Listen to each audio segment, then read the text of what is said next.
parentified, meaning that we're treated as the third parent to not only our siblings, our younger siblings, but our parents. Having to translate, having to talk about documents, things that don't make sense or aren't as easy to understand at first.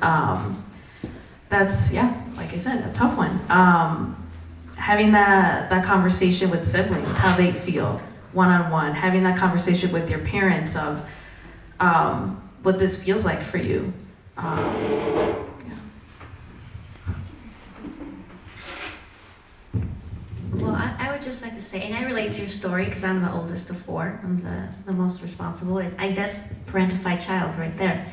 But I guess if you think about it, life is kind of a journey. And so when you're growing as a person, your identity will shift and you will experience loss because the way you saw yourself is going to change. So let's say you're leaving for a certain reason.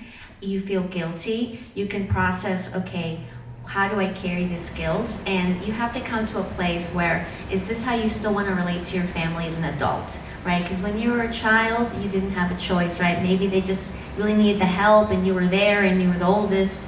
But when you're an adult, you can really decide like, okay, I'm an adult, my parents are adults, the siblings are older, they're not little kids maybe anymore, and how do I want to relate to them?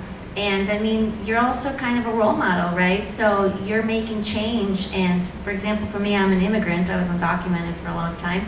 My family was like a mixed status household. My parents were undocumented. My younger sisters were born in the United States.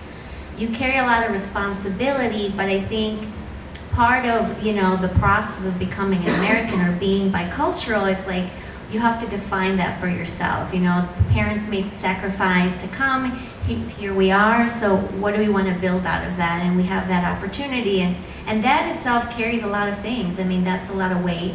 But that's kind of, why we're here, professionals, to kind of help guide that experience. Guilt can be, if you hold guilt continuously, that can turn into sadness and depression because there's a belief in there that you're doing something wrong. And that can turn into shame where you feel like you're a bad person because of what you're doing, right?